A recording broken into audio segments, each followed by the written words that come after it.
Hello and welcome to the Ice Guys.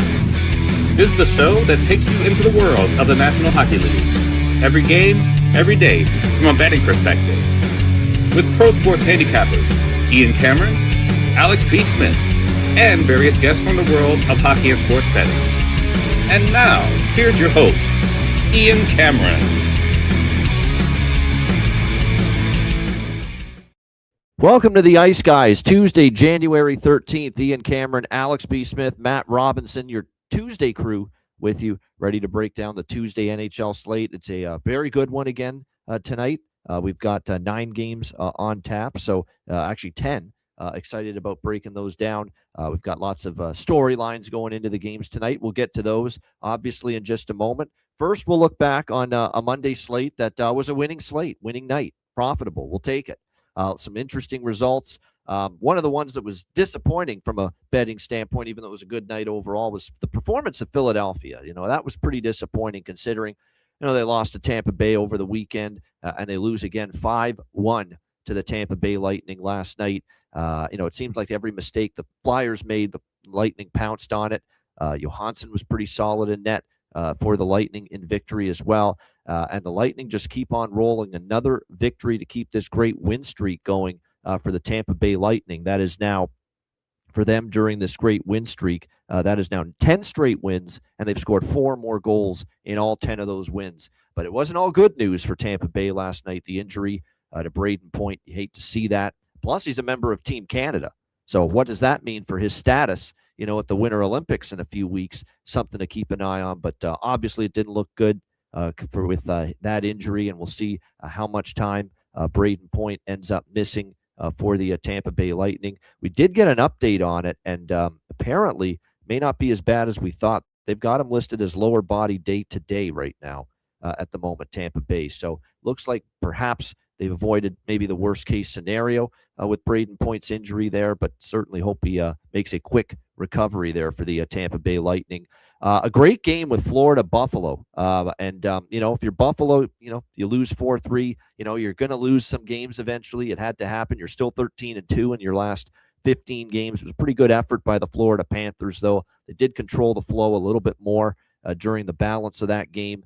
Bobrovsky made some good saves late. They were opportunistic with their chances, and Florida gets a 4-3 victory over the Buffalo Sabres. Boy, oh boy, is everything really getting tight and compact in the Atlantic Division right now. I mean, it is just top to bottom, aside from, a few teams near the bottom. I mean, everybody's still alive in that division, and it is as tight as it can get. Like I say, big points on the line every time it's a divisional game like that. But a nice win for Florida there as that road trip concludes for them. Seattle, a shame on the Rangers. I guess they figured after getting blown out by Boston, we'll give you 20 good minutes after a game like that. That's it. 20 good minutes. That's all we're going to give you tonight. And they did play great in the first 20 minutes and get up 2-0, but did not hold the lead. Seattle responds for 4 unanswered goals to beat the New York Rangers 4-2 in that game last night. I kind of hinted at it, saying that if you like the Rangers, maybe just take them early. And boy, that is definitely the way you should have bet them if you did, as you can't trust them right now at the moment to hold a lead. It's another tough night for Jonathan Quick. Seems like him giving up 4 goals is a routine occurrence these days. And Seattle gets a nice 4-2 win there over the struggling New York Rangers. Sergei Fedorov, retirement night there in Detroit. Really great ceremony for a great hockey player, great career, great man off the ice as well.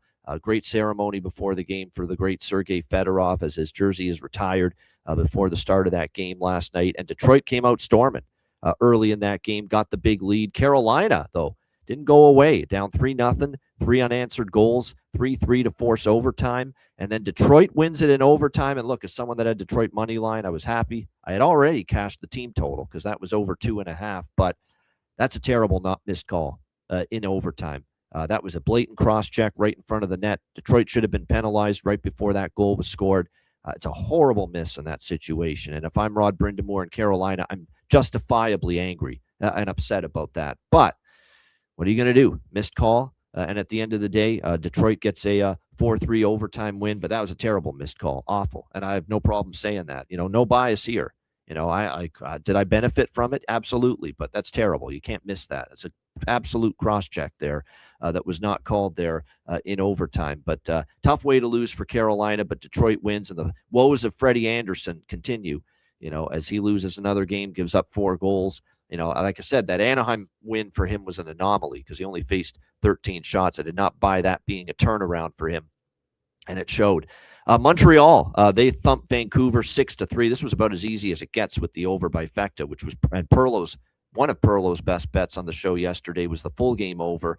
Easily cashed that. Montreal explodes for 6 goals. Vancouver back to defensive struggles again. Nikita Tolopilo was not the answer in net last night for the Canucks in that game. But Montreal with a nice 6-3 victory. Vancouver back in action tonight. We'll get to that in a bit when they take on Ottawa. A terrible game for Minnesota. Awful, really. I mean, the 5-2 New Jersey. Give the Devils credit. They needed a win desperately. They got it. It's been a rough go for New Jersey. But 5-2 looked flat, looked a little bit listless last night, the Minnesota Wild. But you give the Devils credit for a good, solid performance. 5-2 victory there over the Minnesota Wild, much needed. You know what's funny is Minnesota, coming off the long road trip, they played their guts out and played a hell of a game against the Islanders. Should have won, but lost. Last night was how I thought they would look coming off the road trip. It took until last night for them to look that way against New Jersey. So maybe it was just an extra game it took for them to really feel the effects of coming back from that lengthy road trip. But they were not good last night. Edmonton, they were good last night. They got a 4-1 win against Chicago. Of course, breaking news right before the game was Connor Bedard, the latest to fall victim to the flu running through the team, the stomach virus. So he did not play last night for the Blackhawks at the last minute. And certainly, as always, Chicago missing him. But Edmonton with a 4-1 victory there over the Chicago Blackhawks in that game. I'll say this, Connor Ingram was solid, believe it or not, last night. Pretty solid effort from him in net. But Edmonton with a 4-1 road win there in that game. The Dallas Stars, I'll tell you what, this is about one of the uglier wins a team will get. They didn't play great, far from it. But a win is a win, and Dallas beats LA 3-1. And we do cash all the bets we had with Dallas. We had first goal, first period. We had first period money line, and we did have the full game, which was my best bet on the show. And like I said, it was great to see for the Dallas Stars getting the victory there, 3-1 over the LA Kings. They didn't play great, but they were opportunistic. Even though the shot advantage was toward the Kings, it was a situation where Dallas was able to make the most of their chances and get that 3-1 win. And then just an outstanding game between the Leafs and the Avs. The pace was off the charts. It was back and forth all night. And the Leafs went toe-to-toe with this Avs team in their building, which was so impressive. I hinted at it yesterday. I just felt in my gut the Leafs were live. They were going to give that game. They were going to give the Avs a go last night. And I did take the plus 1.5 puck line with Toronto, and I just sprinkled so small on the money line. I wish I'd maybe had a little more confidence they could actually win the game. But we are talking about a team that was on a fucking 17-game home winning streak going into last night. But credit to the Leafs. What a performance. And William Nylander with the overtime winner to beat the Colorado Avalanche 4-3. They were up around plus 200 on the money line last night, Toronto, in that game. A great win for them as they continue to play great hockey. They're now in the number 1 wild card spot in the Eastern Conference. And they were near the bottom of the division and conference about a month ago. So amazing what a difference a month makes for the Leafs. And they played a great game. Like they were just toe-to-toe with Colorado. Full marks for them for that victory. Joel Woll was strong in net, and you have to be when you're playing Colorado. And a great win for the Leafs. But how do they follow that up? A win like that, back-to-back in altitude. We'll get to that later when they take on the Utah Mammoth. Alex, your thoughts on Monday night? Good to have you back. Yeah. It's an interesting slate of games. And like you said, there was a lot of clunkers. And some teams were able to pull it out, like Dallas. I was fortunate to cash a money line ticket with that. And that's, you don't have a problem seeing Dallas getting a victory like that. A lot of times when we see Dallas get wins, it's oftentimes where they're playing well, everything looks good, it's a 4-2, 5-2 victory. You're going to have to win some gritty games like that, especially in the second half of the season, and especially in the playoffs. And yeah, you hate to have to do that against a bad team like LA, a middling team like LA, but to get a win like that in a tough game, in a tough spot nonetheless, that's important to have. Then you have teams like the Wild, like I said, last night looked like like I said, that should have been the effort they give on a flat spot coming off of the road, not after you had a tough game at home and they're playing down to another team. And this is once again another home loss for the Wild against a team that you're supposed to beat, regardless of spot. In my opinion, I think the Wild are a much better team than New Jersey, but it did not look like that at all last night on the ice. Hawks game, like I said, disappointing to hear that Bedard getting sick right before warm ups, and you could tell that once again it's another night where without 98 the rest of that offense just kind of sputtered. They had chances early, like I said, Ingram did make some key saves in the first period and a half, but then it just seemed like Hawks just ran out of steam. And you could kind of expect that. And that's something to see if we have any more of these teams that end up having a stomach bug or a virus, and you have 4, 5, 6 guys out. Not necessarily it's going to be just because they're back in the lineup, they have their legs back within them. That they may look like a team that's been getting off the road late in some of these contests until everybody's fully healthy. So that kind of seemed to be the case last night with that game. And disappointing push for Tampa and Philly. I had that over 6. Like I said, disappointing spot for Philly. Wish they could have chipped in with at least a few more goals than that. But another big win for Tampa Bay. And like I said, I just wonder when is this train going to stop. It's funny. We talked about it when Buffalo had their streak rolling, even when the Avs had their streak at one point. You could bet on when the streak would end. I have not seen that market up yet at FanDuel, so it kind of lets you know that they're still giving them some respect, and this streak might continue to go on. We're going to talk about them playing again tonight here against Pittsburgh. By the way, the system gets triggered last night for Philadelphia. They scored 1 goal and they lost. So you know what that means. 1 goal or fewer. The next game, Philly is 9-1 to the over this season. Yep. Games after they score 1 goal or less, they are 9-1 to the over. And they play tomorrow night against Buffalo, by the way. So we'll definitely get into that. But that angle's in play tomorrow night with Flyers and Sabres. Matt, your thoughts on last night? Yeah, it's funny you mentioned Flyers Sabres. I was just looking before the show. They're actually 10-0 to 6 or more goals over their last 10 meetings. So looking ahead, that's history over. Too, I like. correct. Yep. Yeah. So 8 of the 10 have gotten over 6, so at least 7 or more. But all 10 of them have gotten to 6, which you can find 6s out there right now. So as a look ahead spot, but to get into Monday's card. Pretty normal Monday, even though there was 9 games. I didn't watch a ton of hockey. I had a game last night, so watched a little bit of the early slate. Obviously, a lot of goals and games. The 2 plays I had in the early slate on WSP, WizardSportsPicks.com, was the Hughes brother over. That game was actually only a 5.5, just given how New Jersey's been playing. So it was nice to see, that 5-2 game. And then I also was able to jump on Lightning Flyers on Sunday night at 5.5 as well. So barely got that one, just tipped over. I know, I think I saw that going into the game, the over was 6.5. So if anyone was on that, obviously it's an L. But nice to see those come through. And then I basically was kind of following along the Stars Kings game, and then kind of keeping tabs on the Avs Leafs game, which I wish I had 2 TVs because it sounds like that Toronto Colorado game was really a good back and forth game, a lot of action, OT. So good to see Toronto get it done. Obviously, never really cheering for the Avs. I don't think that's a Stars fan thing at this point. I think the whole league is happy to see the Colorado, take an L or 2 here and there. I mean, unless you just want to see them break the record or something like that. I think everyone's kind of against Colorado right now. But and then you mentioned the Stars game. We talked a little before the show. It was kind of a crazy third, kind of a low and slow game all game. Dallas fortunate to get that goal early in the first to kind of take the lead. They take the 2 penalties. LA scores and ties it. Rantanen scores, called back for offsides.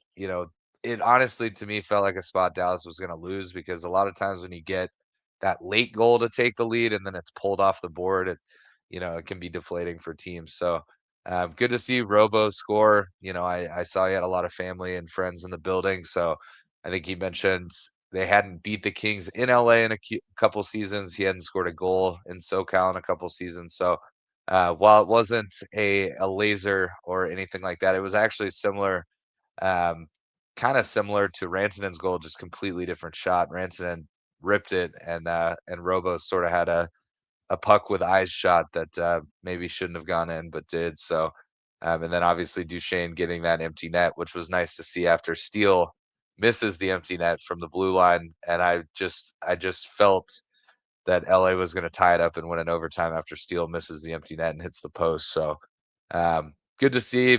I mean, Dallas has been pretty below average lately, so wins are wins right now. I think if they can continue their streak on the back-to-backs that they've been this year and win tonight, it kind of, between the Washington win, it kind of eliminates a couple of the recent losses. You had a couple good road wins, so we'll see how tonight goes. But yeah, overall profitable night for sure. We had a lot of overs that cashed. There was only a couple games that didn't see the over, including the Stars game in that Oilers Blackhawks game. But a lot of goals for a Monday night, so that was good to see. And looking forward to this 10-game Tuesday card. And last but not least, before we get to this Tuesday card, you were out work trip in San Diego. How was that? How was the time out there? It was good. It was good. Obviously, San Diego is a great city, so it was nice getting out of the cold a little bit. Wasn't super great weather down there. They were going through some off and on rain, which is pretty unusual for San Diego, but it was still mid 60s, a little overcast, some sun would creep out. So for January, it was awesome, grabbing a couple beers on the beach and stuff like that. So, and then Monday, Tuesday was more work related stuff, but it went well. So, good trip. Good to be back. I've got a busy next 4 weeks. We've got a couple road trips with the Ice Raiders. I got one more work trip coming up, but shouldn't really affect any Tuesday shows. I might miss a Friday here and there, but yeah, I starting mid-February for the end of season NHL playoff push. I should be home more often than not, so that'll be nice. Yeah, no doubt. Always good. Always good when you can stay close to home and the travel starts to dissipate. Yeah, there were a lot of shenanigans, by the way, with Matt's Reno Ice Raiders and their games over the weekend. That was pretty wild to see that. My goodness. If you like old school hockey and line brawls and fights and some dirty play, not that we like that, not that we condone that, but like I said, it had all of it. And Matt survived to tell about it. Yeah, no injuries, few goals, so did take that cross-checking penalty that I sent your way, but there was obviously a lot of backstory to that one, so it was well deserved. Yeah, it was. Our coach Tim Tukey, who's a longtime AHL player, I think he's top 5 briefly in the NHL. Points. He got, I think, a couple games in the NHL too. Yep. He played some games with Gretzky in LA. So, but yeah, usually he's pretty big on dumb penalties. Usually cost you a few shifts. Maybe get skipped over. But after that one, given how that kid played all weekend, he was just like, just score a goal next shift and we'll be happy. And I was able to score, and my line mate scored same shift, so a 2-goal shift. And so I came back and was like, all right, are we good? He goes, yeah, I think we're even. So all was well, good. But always good getting the sweep against Vegas. Don't be fooled. This senior league hockey, man, or just men's league hockey, it can get pretty contentious, pretty competitive. Don't be fooled. But there you see it for Matt and his Reno Ice Raiders as their season continues. All right, our season continues here. Let's get into it with this Tuesday slate. We will begin with Vancouver and Ottawa, all Canadian matchup. We've got the Ottawa Senators -220 home favorites, 6 the total here in this game. Yeah, this is series history over for me. My goodness, you look at these two teams, 9 straight overs with the Canucks taking on the Senators. All of them have cleared 6 as far as total goals as well. You're going to have Kevin Lankinen on a back-to-back here for the Vancouver Canucks tonight in this game. Levi Merrilainen will get the start for the Ottawa Senators. Talked about I've been betting a lot of Ottawa games over the total minus Linus Ullmark. We just don't trust their goaltending right now. And that has been proof. They've given up pretty much 3, 4, 5, 6 goals repeatedly of late. Vancouver can't defend all over again. We saw them give up 5 to Toronto, 6 to Montreal. It's been pretty rough the last few games defensively for the Vancouver Canucks on this road trip out east. So I don't know if they're going to slow down this Ottawa team. And Ottawa is one of these teams where they've had all kinds of chances, a lot of shots. They've carried the play in certain games, even the Florida game. They had chances and just they haven't been finishing quite as much. Tonight could be the night the floodgates open for Ottawa. But I think Vancouver will score too because they did get 3 last night. don't trust Merrill and what we're seeing in net from him. So just a straightforward over bet here for me in this game. I'll probably make it a bifecta, but I like the full game even more. You can get over 6 minus 125. Alex, what do you think here? Vancouver, Ottawa. Yeah, I'll grab a piece of that over 6. But if you're seeing 6.5 and with the adjusted juice on this 1.5 in the first period, I'm going to be waiting to grab a little bit more of the bifecta in game. But like I said, this definitely feels like it could be a track meet. We've seen that with the series history, and that's kind of the way I've been playing with Vancouver games. But I've been betting on them. Chances are I've been having these overs. And same thing with Ottawa. The way that their goaltending has been, Merrill and company have been an absolute mess on the back end. So overs for me, but I'll be going heavier in game and just like I said, grab a little piece of that minus 125 with the over 6 pregame. Yeah, this is nothing for me on the side. I can't back Vancouver at the moment, but there's no chance I'm interested in Ottawa at a price like this at minus 220. So it's just goals. Just ask for goals both ways, and that's I think what we're going to see here tonight. Matt, what do you think here? Canucks Sens. Yeah, over bifecta for me. I actually like the first period over here a lot. Ottawa's 9-1 to first period overs right now. They're one of the hotter teams in the league. 2 first period overs, and then excluding last night's game, because I don't have on hand the Vancouver Canadiens game. Looks like it did hit the over. So now they're 7-3 to their last 10. So 2 teams trending to the over. Love the over at 6. I think this has a chance to get over 6.5. I think, this could be a big goal game.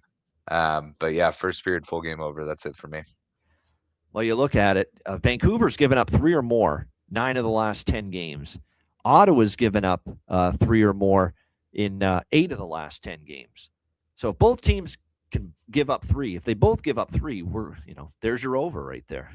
And that's exactly what we've seen from both teams. 9 of the last 10, the Canucks have yielded 3+ goals. The Sens in 8 of the last 10 have yielded 3+ goals as well. So it's definitely two teams that are allowing goals in bunches right now. As far as goal props here for this game tonight with Canucks and Sens, I would again look at Linus Karlsson. We had that hunch last night that, he had been playing well, cooled off a bit, but he did get on the board last night for the Vancouver Canucks, and he's on the top line with DeBrusk and Elias Pettersson. So I do think there's still good value there with him up there on that top line. Zetterlund, we've talked about for the Senators, playing with Stützle and Batherson. There's pretty good value with him.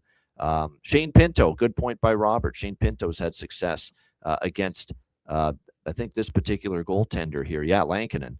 So there you go. And Jonathan saying, Michael Amadio, 3 goals on 8 shots against Lankinen. And Giroux with goals in 5 of the last 6 versus Vancouver. And Giroux has been much more dangerous lately. Hasn't scored in every game, but he's been getting the chances. So that might lead you toward looking toward him for a goal prop as well. All right, Montreal, Washington. Washington minus 140, home favorite, 6 the total.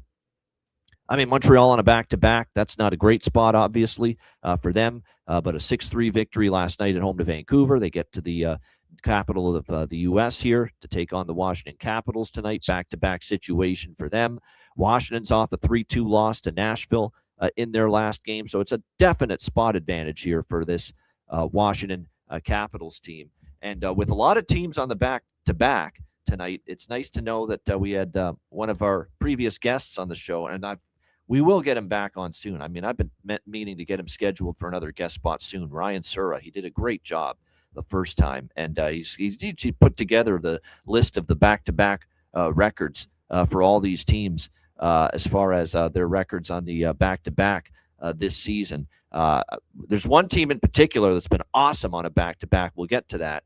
Vancouver's 4-5 on a back-to-back. Montreal 5-4. So actually, Montreal does have a winning and profitable record on the second night of back-to-back games this season. So we'll see if that if they can maintain that here tonight. It's going to be Sam Montembeault for Montreal, who does have a problem in the past against Washington. He has struggled, but his recent form is tremendous. He has turned aside 77 of the last 84 shots that he's faced. So he's given up 7 goals in the last 3 games combined. So he is clearly playing much better of late for the Canadiens. So it's kind of like what supersedes the other.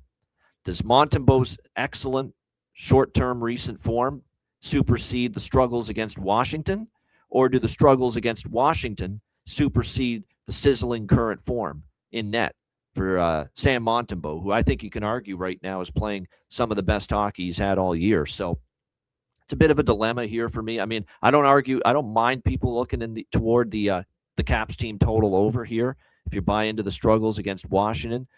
Jacob Chychrun, by the way, first of all, Wilson's still out. Jacob Chychrun's a game-time decision. It's an illness with him. I don't know if this is one of these Chicago deals where it's a complete, flu bug situation, stomach virus running through the team. This might just be isolated to Chychrun, but Chychrun is a day-to-day for the Capitals, or game-time decision, I should say, tonight with that illness. We'll see how this one plays out. I haven't moved on it yet. Like I said, this game was a conundrum for me because I certainly could only take Washington with the spot being so strong in their favor. But Montembeau's played very well the last few times I've seen him. And Montreal as a team's playing well enough that do I want to take Washington as a favorite in this price range against them? Not really. So no move on this game as of yet. Alex, what do you think? Habs, Capitals. I'm trusting in Montreal tonight. I like this spot quite a bit, but I think it could be a close battle. So this is dog and draw for me. I grabbed dog plus 118 is what I got at FanDuel. I grabbed my draw at plus 340 over at Caesars. And, of course, I'm also going with the overtime shootout win for Montreal. You can get plus 550 at FanDuel with that. So that's the way I'm looking at it here. Like I said, I'm trusting in Montembeau to give a solid performance. I don't like the Caps necessarily, like I said, laying here, a price here coming off of that, back and forth. They've been alternating wins and losses of late. So by following that proxy, this should be a win. That's why I think it could be kind of a close battle, but I think the Habs take that second point. Yeah. Like I said, that's a good way to approach. Yeah, I like Ethan Frank as well. That's a great prop. Makes sense. I like, the one thing I've been doing right now is pinpointing these, a little bit deeper down the lineup players that just suddenly start streaking and start scoring goals in multiple games in a row. And that's been a staple of mine. And right now, that is in play here with Ethan Frank for Washington. 2 straight games with a goal for him. We'll see if he can keep that rolling. It's 4 straight with a goal for Ovechkin, who's heating up right now at this point in the season. You can never go wrong suggesting Alexei Protas either as well for a goal prop for the Washington Capitals. Ryan Leonard may be a consideration. And then for Montreal, it's basically the same small group of players that I'm betting every game right now. Kapanen, great value, producing. Tessier on the top line, great value, producing for Montreal. So those two players in particular, I'm very interested again in props here in this game tonight for the Montreal Canadiens. All right, Tampa Bay, Pittsburgh, Lightning minus 140 road favorites, 6 the total here in this game. It's back-to-back for the Lightning. I'm aware of that, so it's not the greatest spot, but it's just very, very difficult for me to step in front of them right now. I tried it last night, got my teeth kicked in for it with Philly. I'm not doing it again.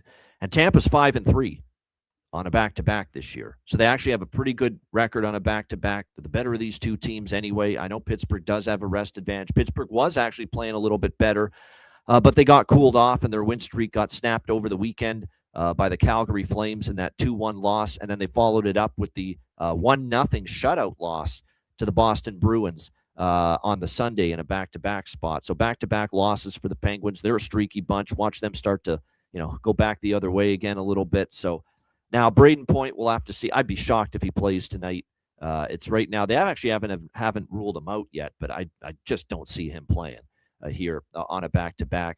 Andrei Vasilevsky will get the start here tonight for the Lightning. And Artur Shilov's getting the nod here for the Pittsburgh Penguins in this game. I continue to be not really all that impressed with Shilov's 8-7-1, 3.18 goals against average, 876 save percentage. That's not great by any stretch of the imagination for Shilov's. He was in net for the last time they lost against Calgary. So I'm very tempted by just, if it ain't broke, don't fix it. What have we said about Tampa during this win streak? 10 straight wins, and in every game they've scored at least 4 goals. And I see the team total 3.5 at plus 120 at Pinnacle for over 3.5 Tampa. I'm going to bet that. It's not the greatest spot for the Lightning, but I'm on that. At that price and 10 straight games where they've scored at least 4 goals during this win streak, I will take that. So Tampa Bay over 3.5 plus 120 with the team total. Alex, what do you think here? Lightning Penguins. Yeah, this is one where I like the over by factor, but I'm playing full game over minus $1.15 pregame, and I'm going to try and wait and get a better adjusted price on that first period over. I'm seeing minus 135 to 140. I want to try and get that closer to a pick 'em or even plus money. So take care of the full game over pregame, and then just try to wait for a better price on that first period over in game. But I like goals here. Like I said, it usually has been Tampa Bay doing the brunt of the work during this 10-game streak. Like I said, not necessarily crazy about backing them on this back-to-back spot. This could be the night they get tripped up. But even if it is, if it's a game where Pittsburgh finds a way to win here, I don't see it being a 2-1, 3-2 kind of a battle. So give me the over by factor, but grab the full game over pregame, first period over in game. No doubt. Good stuff there. As far as props go, Shinikov is the one I like for Pittsburgh. He's been getting chances every game. Hasn't scored in every game, but he's scored in a few, playing with Malkin and Novak. We've got Raquel, Crosby, and Rust reunited. For the Tampa Bay Lightning, Gage Gonsalves is going to be probably still on the top line. Now, it might be a different center tonight because Braden Point, I don't expect him to play. So it'll be someone else centering Kucherov and Gonsalves tonight, but Gonsalves certainly has had good value there. Hagel, Cirelli, and Gensel, and it is worth noting Gensel against his former team, the Pittsburgh Penguins. So could be one of those nights where Jake Gensel, haunts his old mates. That totally wouldn't shock me at all going into this game. Nick Paul, Pontus Holmberg, is someone that I think got on the board last game as well. So those are a couple depth shots that I might look at here for player props on the Tampa Bay side. Matt just took a work call, had to take a work call. So we'll get him back on the show in just a bit when he's done with that. All right, next up, we've got Calgary and Columbus. Columbus minus 140 home favorites, 6 the total here in this game. Yeah, so we've done this show now for 9 years now. It's just crazy how long, 2017, as far as full season. I think if you include the half a season we did way back in the SBR days in 2016, 10 years. That's crazy it's been that long. But one thing that we have certainly been a go-to betting angle for us during this time over the last decade doing the Ice Guys show has been you just bet on the team after they fire the coach, after a coaching change. And it's just rewarded us time and time and time again. And at least for the short term, it often gives the team a little bit of a bump and a little bit of a boost.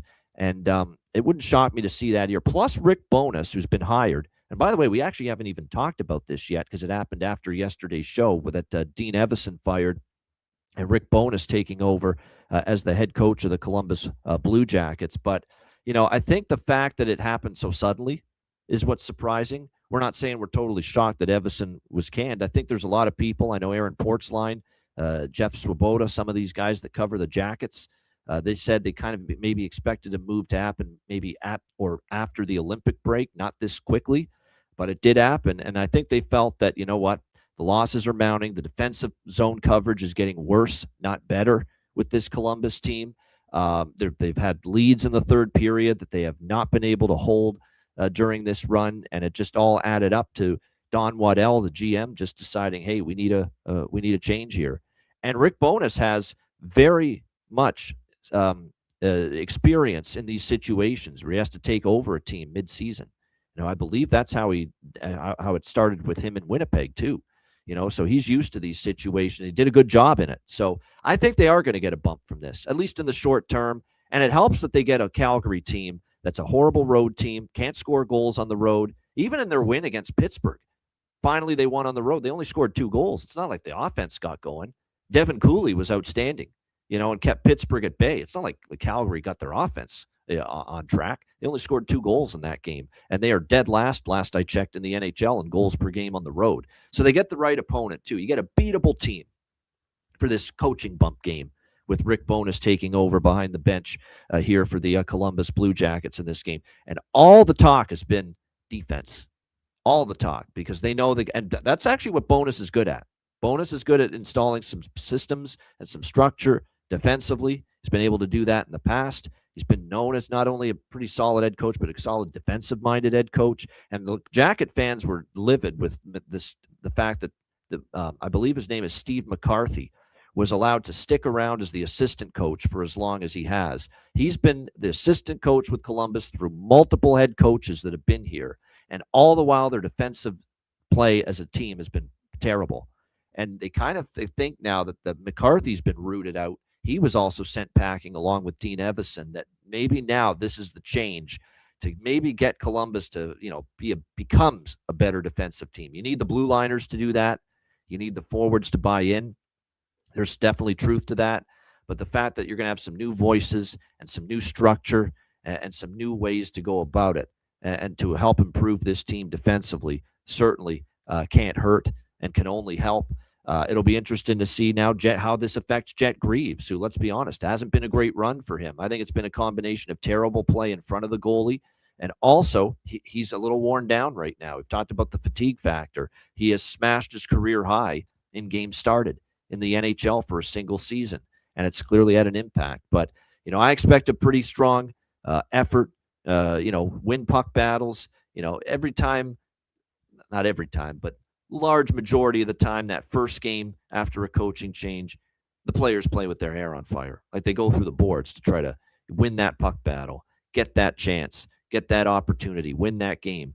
And I would expect not only a fast start tonight, but I would expect Columbus to get the job done here. So I'm splitting this up with 3 different Jackets bets: Columbus first goal, first period, Columbus first period money line, and Columbus full game money line here in this game. And I wouldn't even talk you out of one or both. Jackets over their team total. Flames, I actually like Flames under their team total even more, because we know this team can't score on the road. And I actually bet it. I actually bet it on Saturday. Calgary team total under against Pittsburgh. And I cashed it even though they won the game. They won the game 2-1, and I still hit that Calgary team total under 2.5 against Pittsburgh. They just can't score on the road. Their road offense, you can't find it with a telescope, the old Ian Cameron line. You just can't. This Calgary team has had problems all year scoring goals on the road. They've scored 2 or less in 4 straight games, just 1 goal in 3 of those 4 games. So I like Columbus team total over, but I think I like the Calgary element of that even more, the Calgary side of it. Calgary team total under. You could go with 3. You could go under 3 minus 140 at BetMGM, BetRivers. Or if you want to get the plus money, you can go with under 2.5 at plus 120. I'm going to just go under 2.5, plus 120 for the plus price. Why not? I mean, they haven't eclipsed 2 goals in 4 straight games. This is the worst offense in the NHL on the road. So, like I said, I don't see Calgary getting to the 3 mark here tonight. What do you think here, Alex? Calgary, Columbus. Yeah, like you said, we've been backing this trend for a long time of betting on a team when they make a coaching change, especially one that, like I said, we knew there would be a change made, but to see it made now, to see this change particularly being made, I don't know if Rick Bowness is going to be the answer moving forward, even for this particular season. I think it was a bit of a strange move necessarily. This lineup wasn't that good. It wasn't all a Dean Evison issue. Like I said, now the Totally rumblings of agree. Steve McCarthy, that seems to be more of a rooted problem amongst the coaching staff, like you said, and fans have wanted him out for quite some time, so they get their wish in that aspect. But I have 3 plays of my own with Columbus. I am with you on that first period, first goal. Got plus 115 there at FanDuel. I went with Columbus regulation money line plus 120, and I went with the money line tied with the under 7.5 plus 113 at FanDuel with that mark, like you said. Believe there's going to be an emphasis on defense. That's usually the bread and butter with Rick Bowness.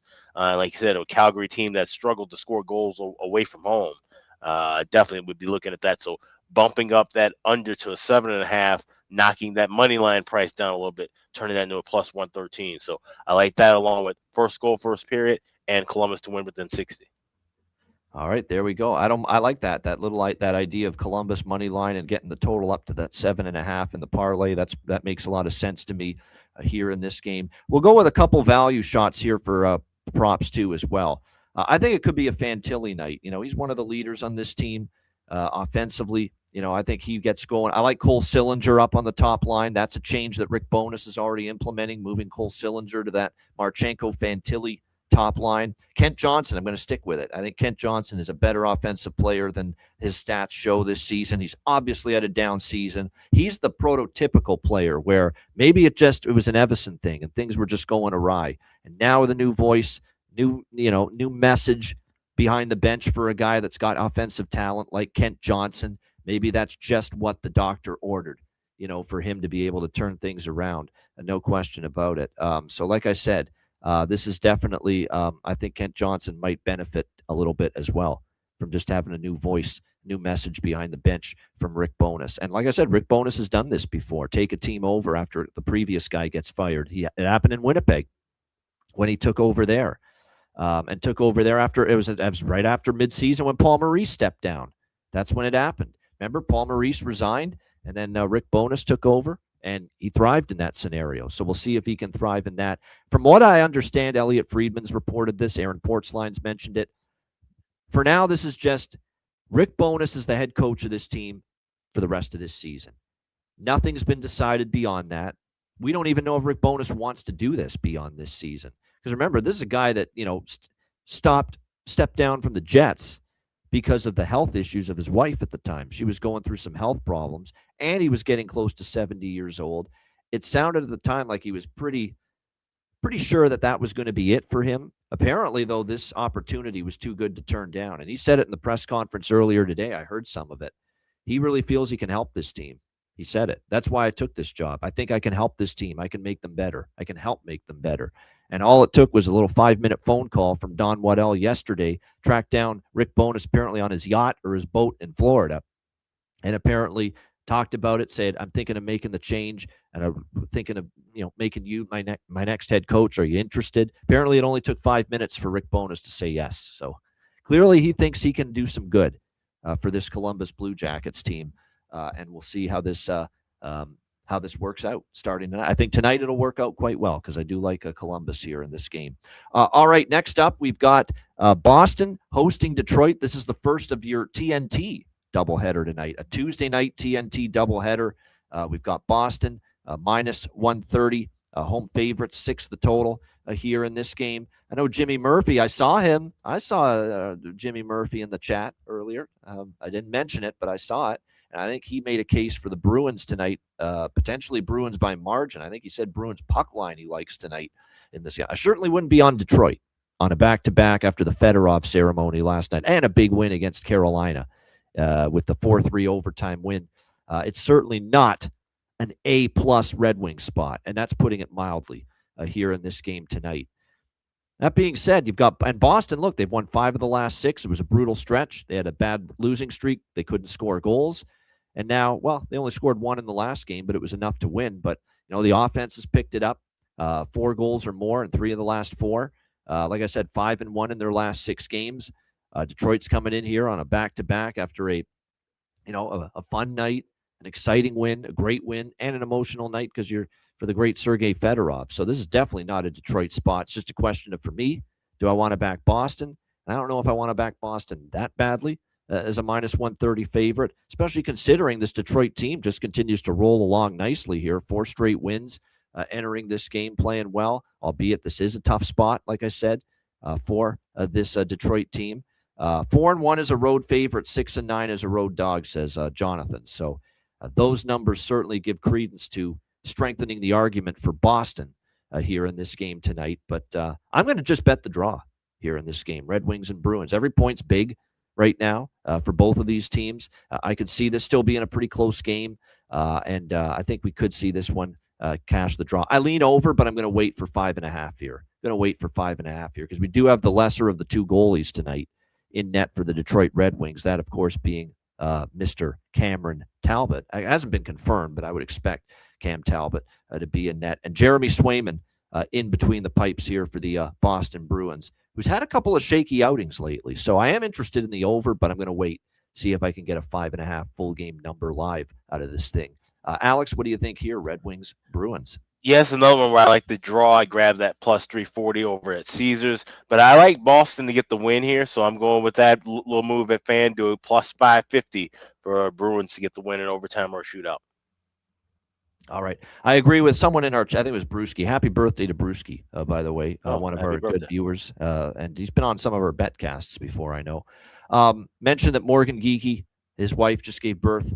He's a new father, new papa. So the dad bump tonight, and he's back in the lineup. And he's been a healthy scratch lately, too. This is just adds up to the perfect time to step in and let's get Morgan Geekie back on track here. Healthy scratch. And now he's a new dad. Now he's back in the lineup for the first time since then. So yeah, this could be the night to get back in with Morgan Geekie here. Now, again, you're not getting bargain bin. You haven't gotten bargain bin prices for him to score a goal for a long time now. But still, I think it's a pretty good spot here at plus 180 in that range for him to find the back of the net. Jonathan's going to go with first Boston goal for Morgan Geekie, plus 600. So just a little bit, just not only that he's going to get on the board, but he'll come out flying early. And I think he has scored the first goal for the Bruins on a handful of occasions this year. So maybe this is going to be one of those nights that it does happen. I'm also going to take Marat Husnadinov again. We've talked about it. Still with Pasternak and Lindholm. There's some really good value as long as he stays up on that top line. He had the Hattie against the New York Rangers earlier in or over the weekend. So that's definitely something worth a look. No question about it. What else do we see here for Victor Arvidsson scored last game? Don't be scared to look at Fraser Minton and some of these other players down the lineup for Boston too. They have been solid for the Boston Bruins. For Detroit, back to back, we'll see how much offense they produce. But JVR heating up again, the old veteran, as Don Cherry would say, James Van Beesbrook. Heating up again for the Detroit Red Wings. So, yeah, I don't mind maybe rolling with him. I mean, he's definitely been picking up, getting on a roll once again. Yeah, 9 times this year, says Jonathan, for Morgan Geekie scoring the Bruins' first goal. All right, next up, we've got Carolina and St. Louis. Carolina minus 170, road favorites, 6 the total here in this game. Carolina, tough loss last night. I don't blame them for being upset. Rod Brindamore for being upset. That's such a bad, atrocious, really inexcusable missed call. I don't know how the hell that's missed with 2 referees out there. That cross-check right before the Detroit game-winning goal in overtime. But nevertheless, you got to move on. Can't do anything about it now. Carolina and St. Louis, they've actually exchanged wins and losses in the last 4 meetings, but long-term Carolina still 7-3 in the last 10 meetings. Blues, it looked like they were starting to play a little bit better hockey, but now they've dropped 3 in a row. 0-3 road trip at Chicago, at Utah, at Vegas, losing all 3 of those games. Now they're back home off that little 3-game road trip. It's kind of a bet against versus bet against spot.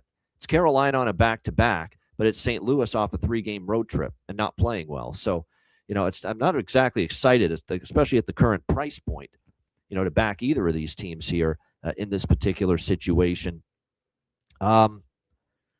Maybe a mild lean to the draw, but even then, I don't love this draw here tonight. This is definitely one where if I bet it, it's going to be a wait-and-see approach for me. It looks like, by the way, as far as goaltending is concerned, it will be Joel Hofer for St. Louis. Brandon Bussey, no surprise there on the back-to-back after Anderson got the start.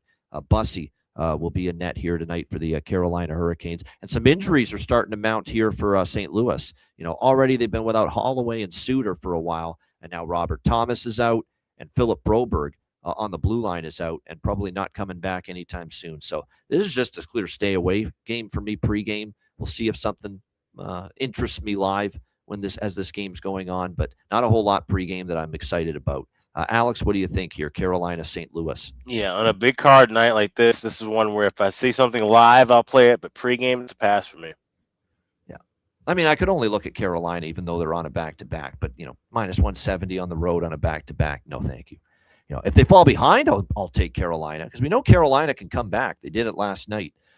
So, like I said, if they fall behind and I can get plus money on Carolina, I'll be interested.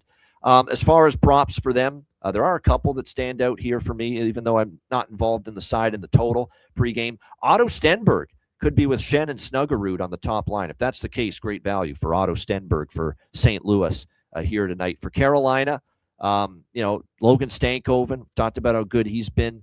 Jackson Blake maybe heating up a bit. So those are a couple props for Carolina that we could look at for them in this game here tonight. All right, we move along. It is Edmonton, Nashville. Edmonton minus 130 road favorites. 6.5 the total here in this game. This is definitely over or past spot for me, but might try to take my chances waiting to see if 5.5 pops up here on the bat. The one thing that does concern me, and I've said this, I want overs with Edmonton with the Pickard and Ingram duo. I don't trust them, although Ingram was solid last night, and Pickard's been up and down. Pickard does have very good numbers, though, against Nashville. I couldn't help but notice that. For some reason, this is one of those teams he's played very well against. And Saros, who's expected to get the nod here tonight for Nashville, although it hasn't been confirmed yet. And here's a little gut intuition here with this. Andrew Brunette just actually got one of the best performances of the season from Justus Ananen against Washington. We know UC Saros does not have good numbers nor a good track record against Edmonton in his career. Does he give Ananen? Does he do the Jared Bednar like Jared did with Trent Miner coming off a shutout win and reward him for a good start? Does he give Ananen another opportunity tonight? I'm not saying that's going to happen, but I'm saying it's potential it happens. I know he played well against I got to see more still, but he did play well against Washington Ananen in that game. So, like I said, we'll see how this one goes. This is definitely a live game for me. If it hits 5.5, I'll bet the over live. If Edmonton, starts slow on the back-to-back, gives up the first goal, maybe I'll bet Edmonton live because they have had a good run of it against Nashville. They just beat Nashville 6-2 in Edmonton recently. But this is definitely going to be a live game for me. Alex, what do you think? Oilers, Predators? Yeah, so the only thing I could do here, too, would be waiting for those totals to drop down live. Looking at Calvin Pickard's numbers against Nashville, 3-4 record, but a 2.82 goals against average and a 912 save percentage. Like you said, strong save numbers overall. Record not as sharp. And he said, Saros has had some rough numbers against the Oilers. So this is one where I could only look at looking at goals. But I think we'll have time to wait and grab 6 or maybe even 5.5 in game. Grab a better price with that first period over as well. Yeah, and yes, everyone onto it in the chat, and it is indeed true. We've got a birthday boy, Connor McDavid, here for the Edmonton Oilers. So does that mean you just automatically bet Connor McDavid 3 points or Connor McDavid hat trick, something like that, that he's going to go off tonight? And one thing we know about Draisaitl, it's Draisaitl against Nashville, and yes, the numbers for Leon Draisaitl in his career against Nashville, it's pretty eye-popping what he's done. It's almost like, the Nashville Predators did something personally to this guy because the way he's played against them, it's been something else. So, yeah, Leon Draisaitl against Nashville always seems to make some things happen. I personally like Podkolzin and Kapanen with Draisaitl as well. If Draisaitl's going to have a big game tonight, you would think his line mates, Kapanen and Podkolzin, are going to be involved. So I'd be interested in the value with them tonight, especially knowing that the guy that centers their line, Leon Draisaitl, has done such great work against the Nashville Predators, and he's played so well against them. No apologies, Matt. No apologies. It happens. No, all good. If you can join us again at the end for Bargain Bin and Best Bets, come on back. If not, no worries. It happens. Shit happens. What are you going to do? All right, next up, New York Islanders, Winnipeg Jets. We've got Winnipeg minus 125, home favorites, 5.5 the total. How about this? Winnipeg, the light at the end of the tunnel. They see it at long last after the ugly 11-game losing streak. 2 straight wins now for the Winnipeg Jets, beating LA Friday night, and then, of course, with the win against New Jersey, 4-3 on Sunday afternoon. They'll be looking to keep it going here against the Islanders in this game. Islanders coming off they didn't play great. Sorokin was great. They were outplayed by Minnesota, but the Islanders get the win, and I was very happy about that because we had Islanders plus money in that one, and they got the job done 4-3 in overtime. We'll see if they can carry it over. One thing about the Islanders, they're a streak offensive team, and right now they're on the good side of the streak, scoring 4 goals or more 3 of the last 4 games. With this total being where it is, this is definitely a numbers play. Am I in love with betting an over with the Islanders and the Jets? No, but you're going to give me 5.5, and now plus 105. Think about it. There's no juice on this. It's over 5.5 at plus 105 now in this game. When Winnipeg has seen their games, 6 straight Winnipeg games have had at least 6 goals. 6 straight Winnipeg games, at least 6 goals. I'm going to go with over 5.5. I think we're getting value here. Absolutely with this over. The Islanders are starting to score again. They've gone 5-2 to the over in their last 7. Like I said, it's been 6 straight overs, 6 straight games for the Jets that have had at least 6 goals. Sorokin and Hellebuck is your matchup. Hellebuck, to me, is still a little unsteady. Sorokin's been very good, but Winnipeg's starting to score again. Like I said, Winnipeg is still a little bit leaky at the back end. New Jersey scored 3 goals against them. I don't put too much stock in LA with a banged-up team only scoring 1 goal against Winnipeg. That's no sign of a turnaround for the Jet defense against the Kings on Friday night. So I think over 5.5 at plus money is a good look. What do you? And a little sprinkle on the draw here for me as well. Alex, what do you think? Islanders, Jets. Yeah, I like this draw quite a bit, but the books already kind of know we all like to draw when it involves the Islanders. So you're not getting much of any value. You plus 300, plus 305 is the best value I'm seeing with that. So not the biggest draw play for me, but I will have a piece of that. And like I said, 5.5, you're getting plus 100, plus 105 pregame. This is one where you can wait a little bit further. Try and get that even further into plus 115, plus 120 range. So that's the way I'm going to play this here. It's not often that we get a 5.5, like I said, in this kind of a range here. Just wait a few minutes and see if you get that into the plus 120, plus 125, or even maybe you get a 4.5 potentially to bet into. So just wait for that live, but I will have a little piece of the draw pregame. All right, good stuff indeed. Patrick Waugh sung the praises of this guy in the post game.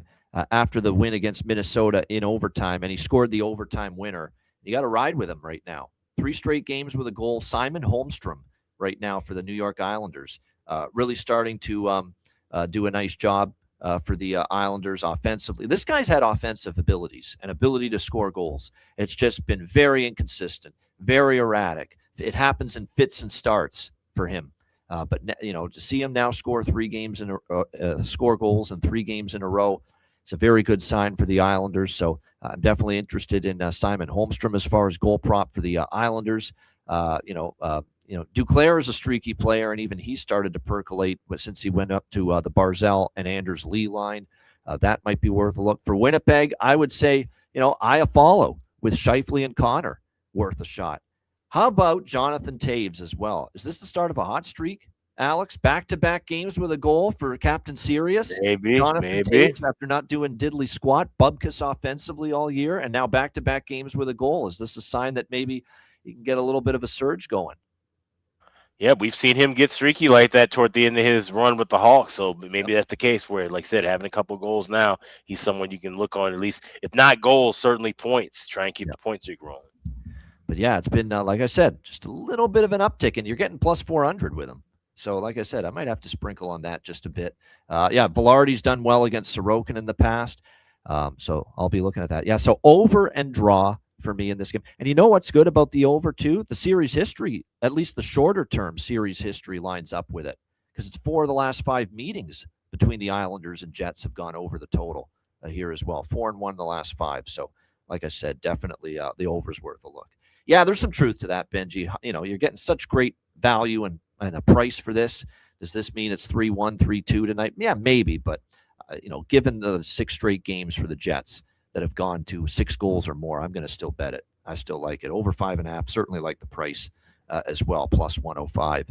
All right, next up, Toronto with maybe the win of the night last night in the NHL, beating Colorado, ending their 17-game home winning streak.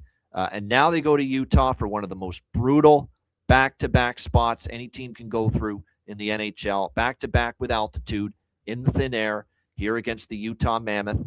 We've got Utah minus 150, though, in some spot. Doesn't it seem like the spot is baked into this number?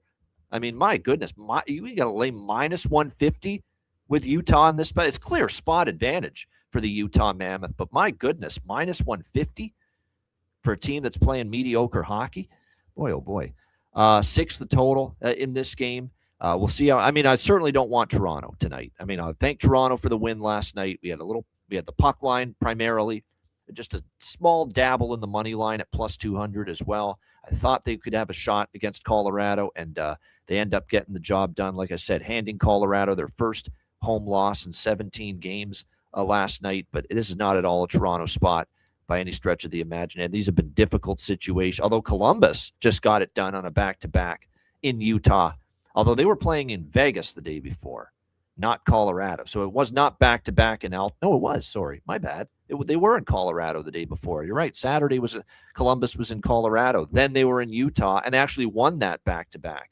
So that tells you all you need to know that, I just can't touch Utah at minus 150, even though this is definitely an advantageous scheduling spot for them here in this game. I mean, they lost in this very spot. Think about it, to Columbus, who just fired a coach, and they lost in this spot to Columbus Sunday after Columbus rolled into town after being in Colorado the day before, just like Toronto is here tonight for this game. I can't trust Utah enough, and certainly not at this price. So this is a pass for me. Maybe in game we bet something, but nothing really strong at the pregame here for the Leafs and the Mammoth. There are a couple props I do like, which I'll mention in a minute, though. Alex, what do you think? Toronto, Utah.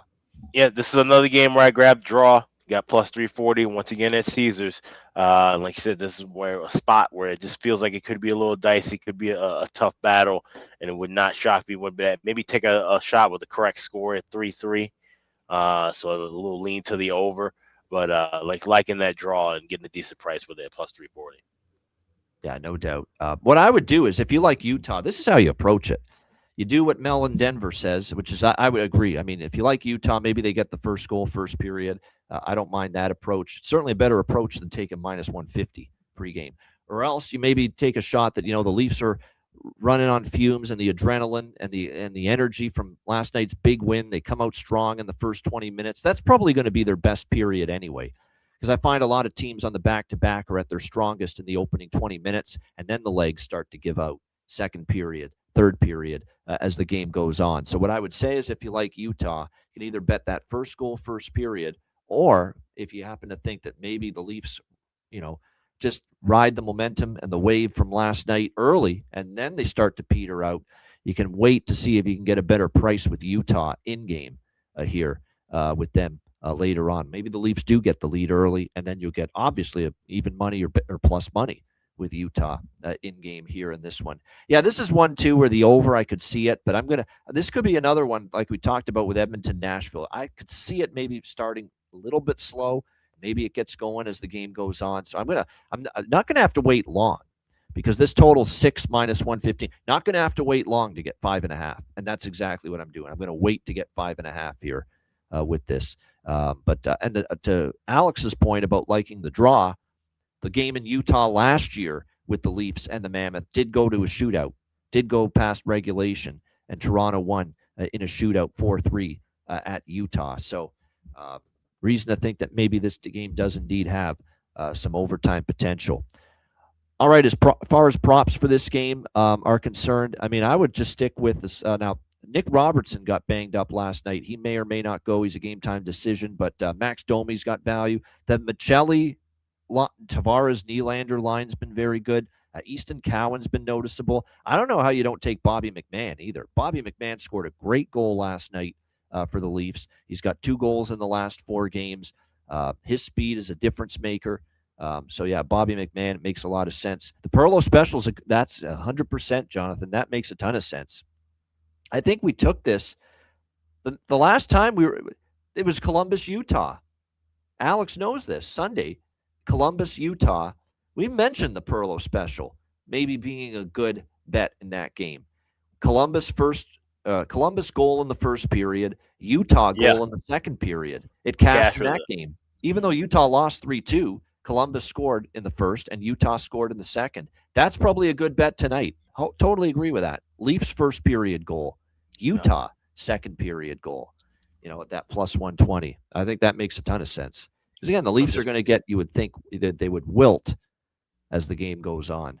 Plus 120 if you put that together. So yeah, I definitely will be betting that again.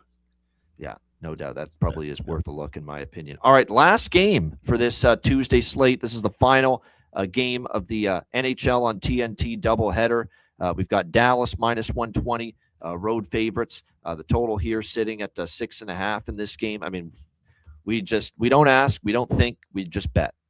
And what we do with Anaheim right now is we don't ask, we don't think, we just bet the over. That's what we do right now with this Anaheim Ducks team. 8 straight overs, 11-1 to the over in the last 12 Anaheim Ducks games.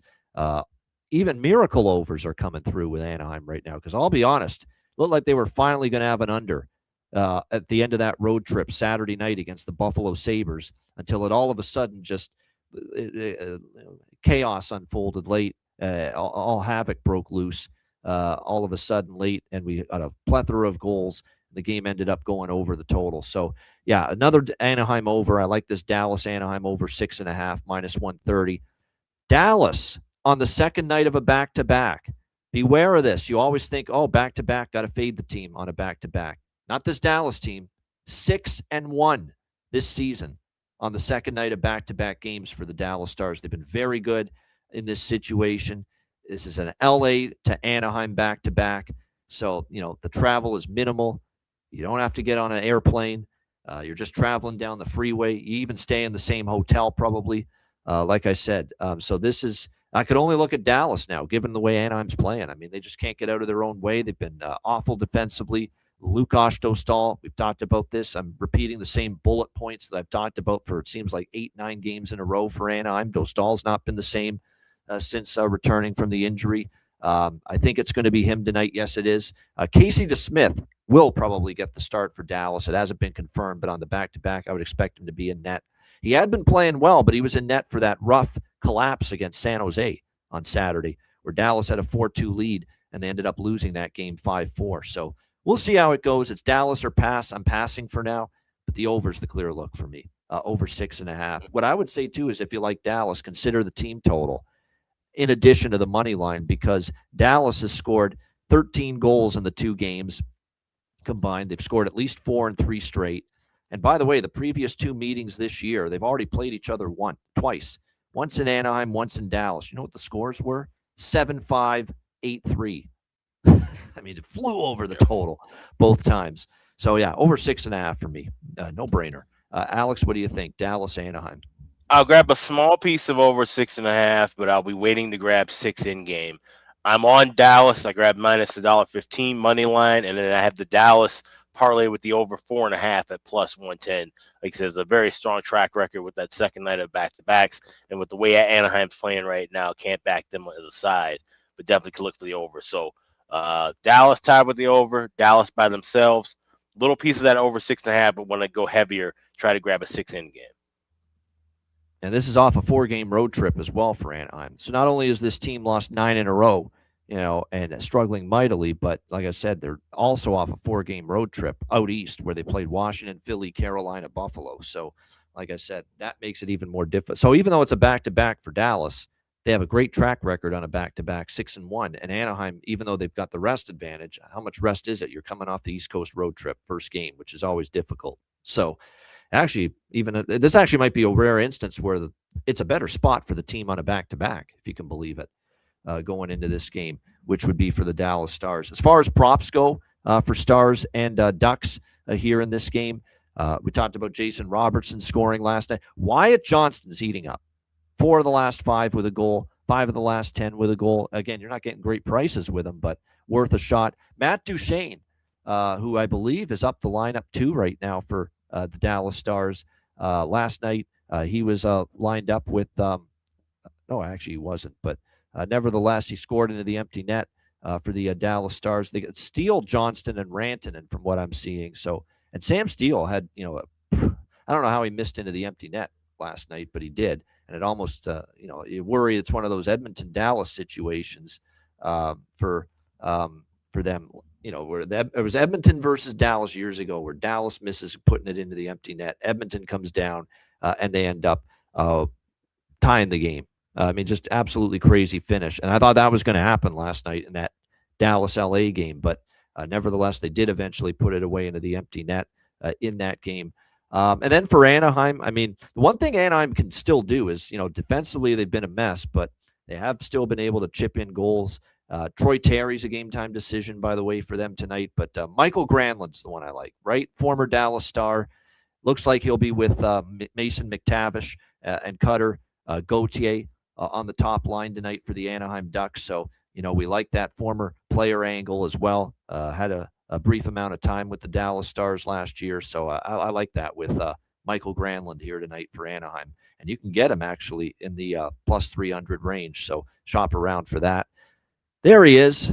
Work has finally let him loose. Matt is back with us. Perfect timing so he can talk about his beloved Dallas Stars. Have at it. What do you think here, Dallas Anaheim? No, I am on Dallas tonight, but it's mainly the Ducks being, on this 9 straight loss streak. They're 1-9-1 dating back to Dallas beating them in Anaheim 8-3. It just feels. I actually got in at minus 110 when it was basically a pick 'em. The lines obviously moved a little bit towards Dallas, but it just seems like a Dallas spot. I probably will do a same game parlay on this one as well. 1.5, 5.5. I think the TNT angle, the Ducks giving up a shit ton of goals. Dallas has definitely been far from, perfect defensively. They looked a little better last night against LA, but was that, Dallas stepping up, or was that LA is just dog shit at home? So, I'm not convinced Dallas is going to shut the door every single night. The Ducks do have opportunities to score. Dallas is taking a lot of penalties right now.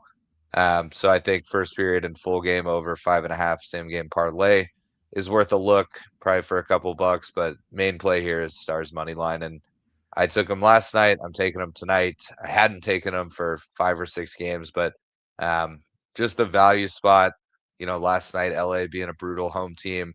Tonight, you've got 6-1 Dallas on back-to-backs. I got it at minus 110 against a Ducks team that's got 9 straight losses. So could the Ducks win this and kind of get themselves out of the hole? Absolutely. But I think Dallas has played great on back-to-backs. They didn't have to travel on this one. It's a quick bus trip down. So give me the Stars on the money line on this one. Yeah, this is TNT. I think I mentioned that already, but yeah, this is the second TNT game tonight as well. That is interesting. I think Dallas is going to give up a few tonight because it's DeSmith. He was a little shaky against San Jose. Anaheim can still score goals. I mean, the one thing about Anaheim is, even coming off the road, I don't know if they'll have fresh legs by any stretch, but they're going to play with desperation. They don't want this thing to continue. So I'd expect them to throw a lot at Dallas. So I think Anaheim will score a bit. Dallas will, though, too, because everyone's scoring right now against Anaheim. And like Jonathan alluding to the fact that as a road favorite, 11 of 13 games as a road favorite this year, Dallas, they've given up at least 3 goals. So that is something to keep in mind. So when they've been expected to take care of business on the road, they haven't exactly been playing shutdown hockey. And I think there's going to be a lot more pace and free-flowing action to this game than, say, Dallas-LA was. Let's be honest. Let's call it like we see it. That was a fucking snore fest last night. The Stars and Kings for the most part. This game should have a little bit more chutzpah to it, a little more energy to it, no doubt, with the Stars and the Ducks here tonight. Before we get to the ads and best bet and bargain bin and all that great stuff, Matt, we're not going to go game by game, but anything from the games that you were away that you liked tonight?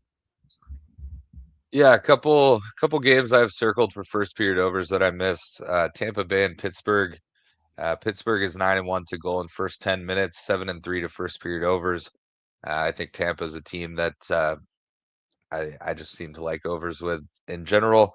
They're 6-4 to the first period over. So that's one that I have the first period over circled. One other first period over that I like a lot is Carolina St. Louis. St. Louis is 8-2 to goal in first 10, 7-3 to first period overs. Carolina 6-4 to both. So both teams trending towards first period overs, goals early. And Carolina shoots a lot of pucks. I think they're second in the league in shots per game. So I think 2-0 Carolina, 1-1. St. Louis tries to come out and play well at home, scores a goal in the first. Doesn't really matter if it's 2-0 either way, 1-1. I like the first period over there. I do lean Boston. I think I might split it up with Boston and the team total. I know Jimmy Murphy mentioned it in the chat, but I just think, that was a big win for the Red Wings last night. Sort of a tough spot, TNT game tonight in Boston. So I just think it's got everything going well for Boston. So I might do a little Boston money line and team total in that game.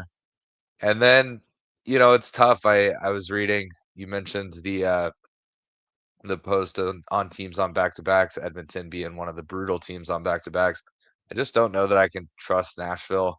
I think I saw somewhere it's McDavid's birthday, so hard to see an angle where Nashville beats the Oilers tonight, so I'll probably stay off that game. I want to take Nashville given the back-to-back spot, but I just don't think I can at this point. And then I think that's it. I was gonna take a first period or a first goal of the first period on Columbus.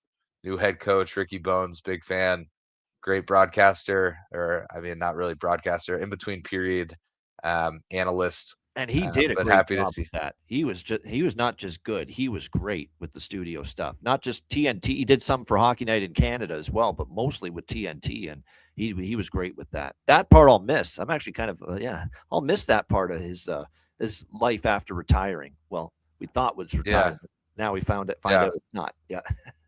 Yeah. No, he was great. It was funny watching him talking to Stars players and other former teams that he coached because, they weren't really expecting him to be there, and then they're shocked and, they're excited. He seems like a very well-liked coach. I think, at this point in his career, he's a guy that comes in with a group, is pretty good for a couple seasons, and then you've got to kind of bring somebody else in. But, I think guys want to play hard for him. Guys enjoy being around him. So, I'm going to take a shot on that first goal in the first period. Columbus at home, new head coach. I think they've got some juice going. So that's probably it. I mean, I'm sure I have a couple plays in these other games, but as far as stuff that really sticks out, I'll leave it at that. There we go. Great stuff. And yeah, of course, the great quip from Jonathan Davis that he was just sick of working with Biz, Rick Bowness. That's why he's coaching again. That's pretty funny.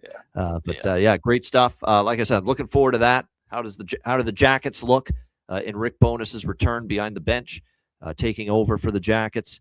We got that. Montreal, Washington's a pretty interesting game. Detroit, Boston on TNT.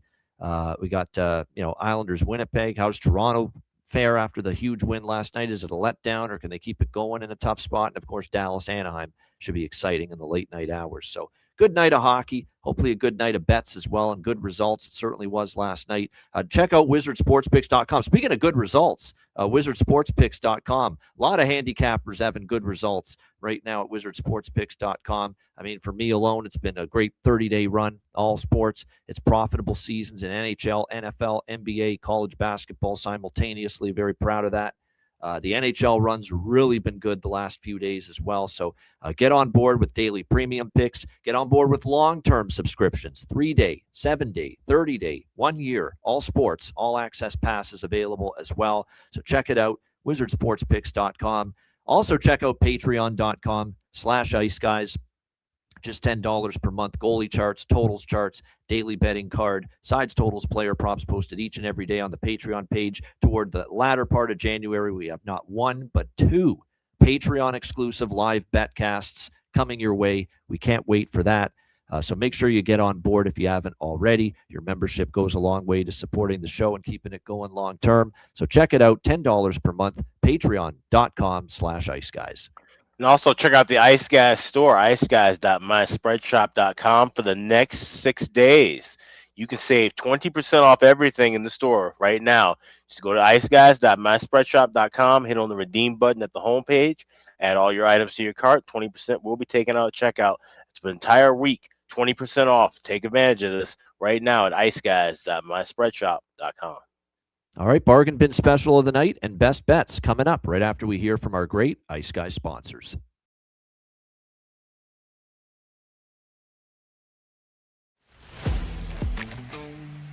Wizard Sports Picks, featuring the finest handicappers in the universe.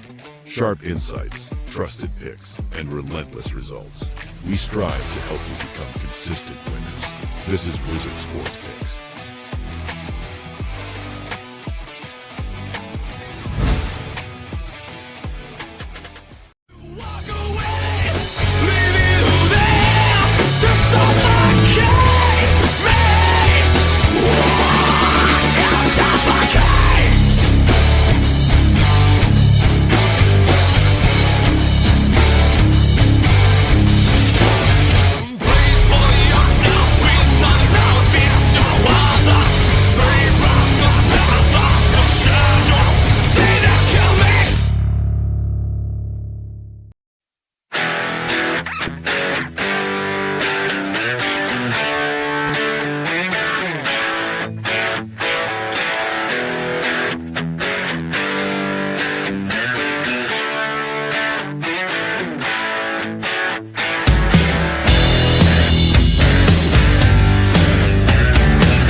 Kings and Queens shop.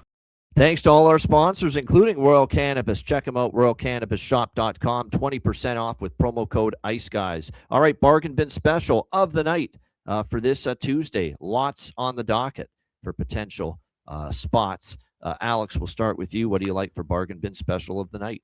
Yeah, I've got a pair of them for bargain bin special, and each game will be on TNT. We'll start with the early one. You got Detroit going up against Boston, and we mentioned it, Morgan Geekie. He's a new dad, and he's been a guy who's gotten on the score sheet first for Boston quite a bit. So we'll go with Morgan Geekie, first home goal scorer. You get that at plus 600 over at FanDuel. So I will have a little piece of first goal of the game as well, but for bargain bin purposes, we're going with first home goal scorer for Morgan Geekie, plus 600. That's bargain bin special number one. The second one comes from that late TNT game, Dallas taking on Anaheim, and we're going with Miro Heiskanen, guy we've cashed in with multiple times in this segment. You can get him best price available, plus 575 over at BetMGM, anytime goal scorer. So Miro Heiskanen is the second bargain bin special tonight, plus 575, anytime goal scorer. All right, great stuff. Matt, bargain bin special of the night.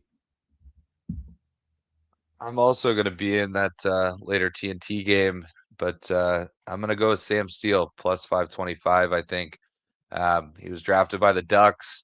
He's, chipping in, but he's also been a little snake bitten. I mean, he hit the post last night on the empty net, but he is playing a lot of shifts with Wyatt Johnson and Mikko Rantanen.